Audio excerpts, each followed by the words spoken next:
Dans une semaine, nous allons assister à l'arrivée d'un studio indépendant sur grand écran. Mais aujourd'hui, parlons de la série d'animation qui a bouleversé Internet, Digital Circus.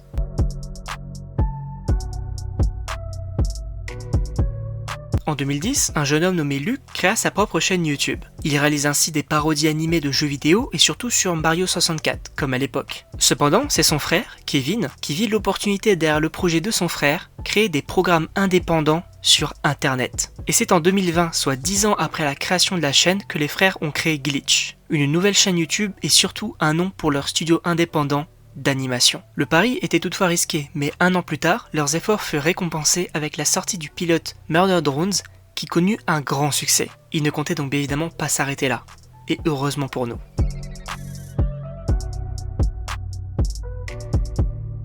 Nous sommes en octobre 2023, l'animation est à son paroxysme et à son prime, avec les sorties de films de l'année comme par exemple Super Mario Bros. Ou encore Spider-Man Across the Spider-Verse. Mais, de son côté, Glitch sort un nouveau pilote d'un nouveau projet, The Amazing Digital Circus. Le pilote nous présente donc un monde numérique ou en couleur avec des personnages qui semblent bloqués dans celui-ci. Un principe assez basique mais aussi un peu tordu qui fut cependant un second grand succès avec plus de 100 millions de vues en un mois. Alors je ne sais pas si vous vous rendez compte, mais déjà à ce point-là, c'était assez fou. Il fallait donc bien évidemment développer ce programme.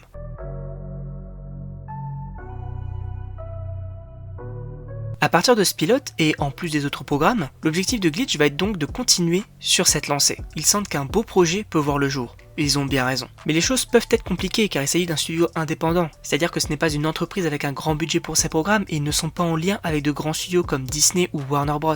Qui, eux, ont des investisseurs. Cependant, une idée leur vient. Ils ont rassemblé des dizaines de millions de gens qui apprécient leur série et veulent voir la suite. Serait-il donc possible que ces mêmes personnes, des fans, deviennent des investisseurs ? Ainsi, Glitch va donc proposer des produits dérivés en lien avec The Amazing Digital Circus, comme des peluches, des figurines et des goodies, et les bénéfices liés à ces ventes seront réinvestis directement dans le programme. La proposition est donc simple, financez votre série grâce aux produits dérivés. Et en réalité, ça a bien marché. En effet, par la suite, nous avons eu plusieurs épisodes avec des semaines d'intervalle, mais les investissements ont été récompensés. Car oui, au fur et à mesure de la production, de plus en plus de gens achetaient leurs produits et les épisodes devinrent de plus en plus qualitatifs. Surtout au niveau du visuel. Car oui, si on compare l'animation du pilote avec celle des épisodes suivants, en réalité, il y a quand même eu une belle évolution. Mais alors, pourquoi est-ce qu'on aime tant cette série ?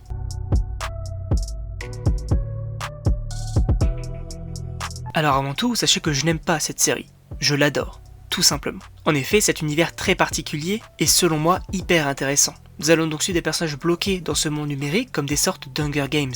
Et justement, ça, on aime le suivre. Cependant, il y a un vrai travail d'écriture au niveau du scénario pour rendre la situation assez floue, notamment au début et concernant les premiers épisodes de la série, mais aussi sur les personnages qui sont quand même très bien écrits. Et c'est pour ça qu'on aime tant Digital Circus. On est perdu dans ce monde et cette histoire avec un humour qui fonctionne extrêmement bien. Les personnages sont d'ailleurs tous plus attachants les uns que les autres. D'ailleurs, parlons un petit peu d'eux.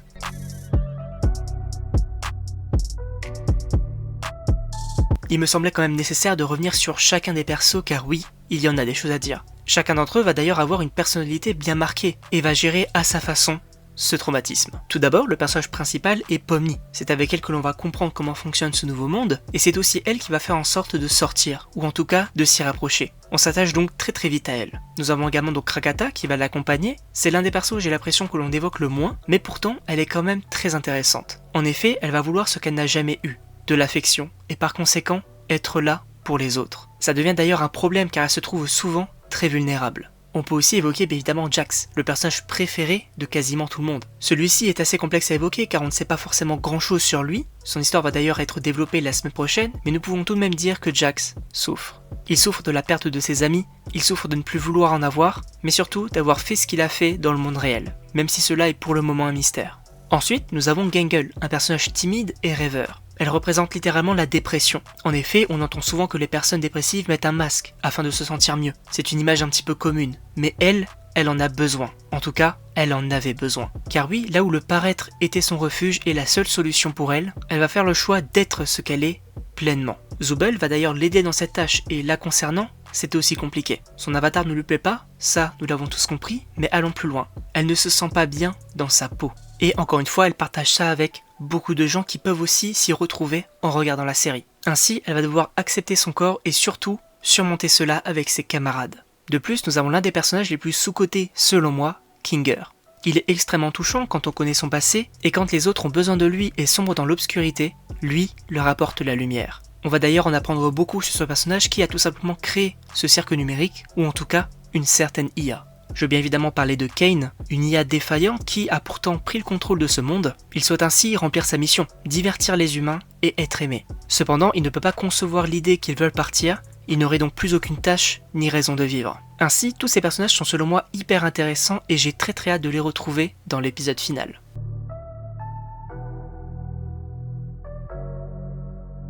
Pour l'épisode final de cette série, Glitch voyait les choses en grand. Le studio indépendant s'est fait un nom dans le monde de l'animation, et ils veulent fêter cela. Ainsi, ils ont donc décidé de sortir l'épisode final au cinéma dans le plus de pays possible, pour rassembler les fans, mais surtout, vivre l'expérience sur grand écran. Et par conséquent, si on fait un petit résumé, c'est un petit studio indépendant qui justement avait fait un petit pilote en 2023, se retrouve maintenant à présenter leur production au cinéma 3 ans plus tard. D'ailleurs, dans l'imaginaire collectif, la fin de la série correspond aux personnages qui sortent de ce monde.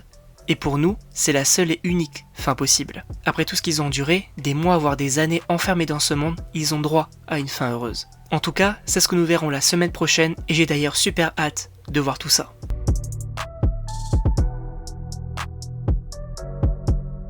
Voilà, c'est la fin de la vidéo, alors j'espère qu'elle vous a plu encore une fois. Sachez donc que personnellement j'adore tout simplement donc ce style de vidéo justement où on revient un petit peu sur l'histoire, soit d'un programme, d'un perso, etc. Je trouve ça quand même hyper intéressant personnellement, n'hésitez pas donc à me donner vos avis dans les commentaires si ça vous a plu ou non. N'hésitez pas également donc à vous abonner, sachez qu'on va se retrouver très vite pour tout simplement donc faire la critique finalement donc de l'épisode final de Digital Circus. J'ai d'ailleurs donc extrêmement hâte bien évidemment d'aller le voir, de vous en parler, etc. Et donc on se retrouve pour une prochaine vidéo.